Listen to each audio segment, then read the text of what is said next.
Hello everyone, আসসালামু আলাইকুম। সবাই কেমন আছেন? ঈদ তো শেষ হয়ে গেল। ঈদের পরে নিয়ে এসেছি খুব সিম্পল রেসিপি, আপনাদের দেখিয়ে দিচ্ছি। এটা হচ্ছে তেলে ভেজে নিচ্ছি রামসোর্স আরেকটা মাছ। চুলাতে দিয়ে দিচ্ছি মসুরের ডাল। আমরা লাঞ্চে আজকে খুব সিম্পল খাবার খাবো।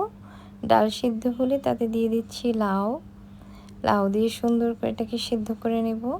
এবার একটি ফ্রাই প্যানে তেল দিয়ে দিচ্ছি। তেলের মধ্যে বড় পেঁয়াজ কুচি, 1 কাপের মতো পেঁয়াজ কুচি, আদা বাটা, রসুন বাটা দিয়ে আমি মশলাটাকে ভালো করে ভুনে নিচ্ছি। এরপর দিয়ে দিচ্ছি মরিচ গুঁড়ো, হলুদ গুঁড়ো এবং লবণ।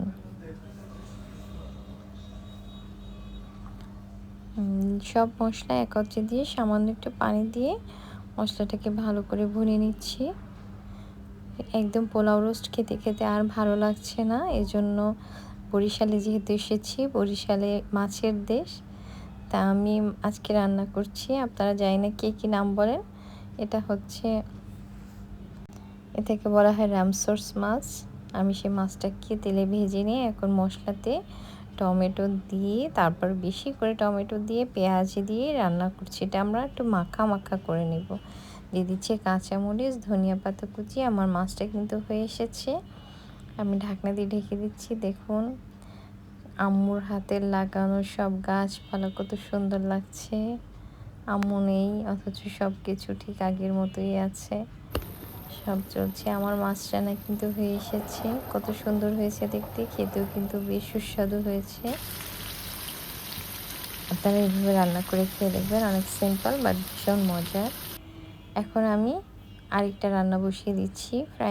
তেল দিয়ে দিচ্ছি, ছোট কুচো চিংড়ি দিয়ে দিয়েছি কিছুটা।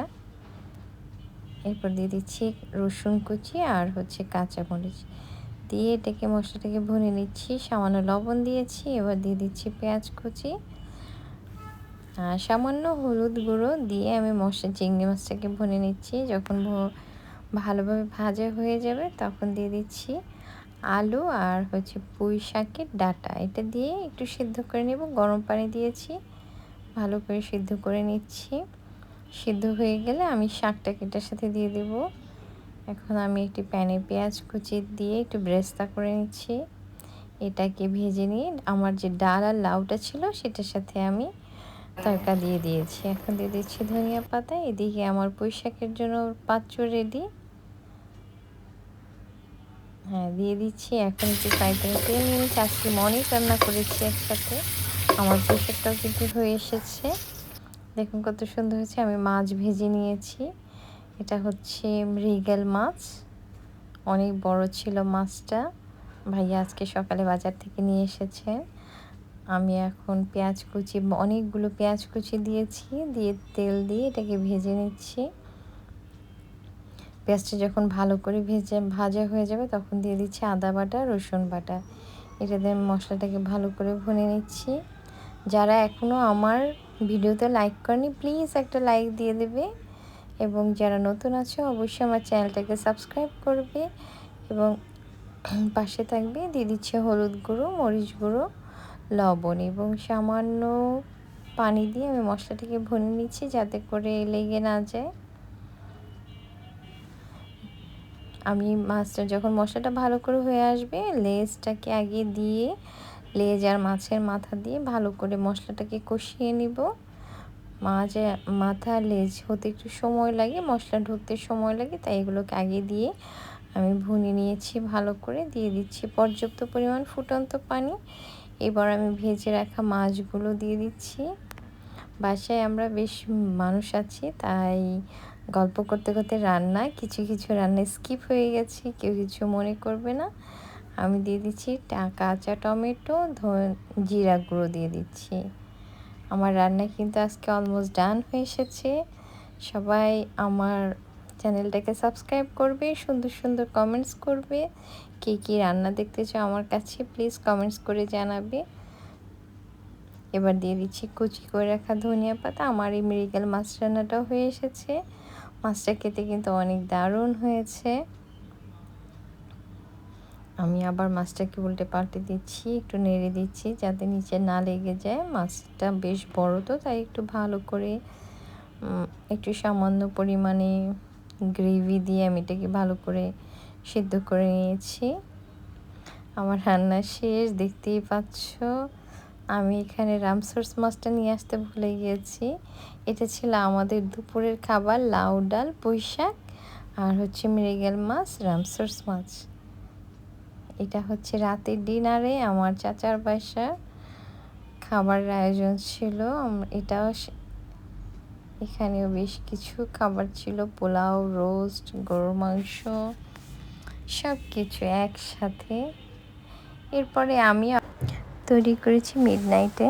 বাচ্চাদের ডিমান্ড ছিল pasta, cheese pasta, beef cheese pasta.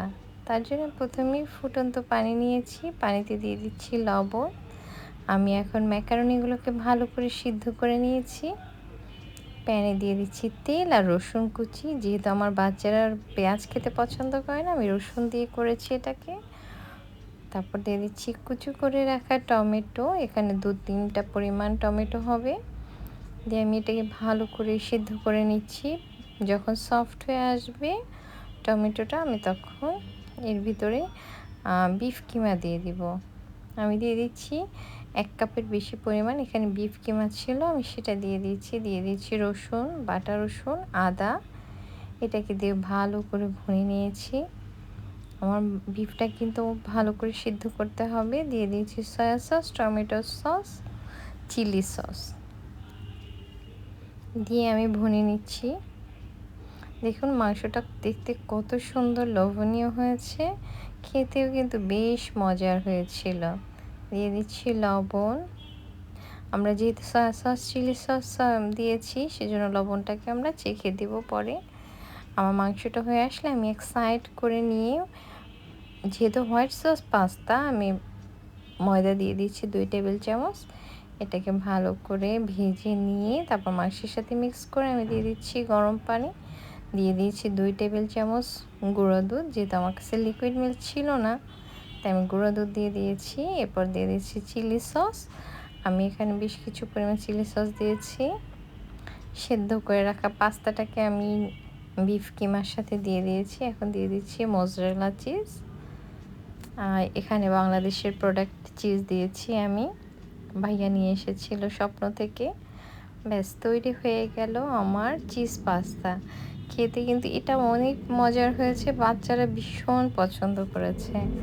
সবাই একবারে খেয়ে নিয়েছে চেটেপুটে। সবাই বাড়িতে এভাবে রান্না করবেন, ট্রাই করবেন, ফ্যামিলি ফ্রেন্ডসদের সাথে শেয়ার করবেন। সবাইকে আমার পাশে থাকার জন্য অসংখ্য ধন্যবাদ। আমার নোটিফিকেশান বাটন অন করে রাখবেন নতুন নতুন ভিডিও আসার সাথে সাথে, যাতে করে আপনারা দেখতে পারেন।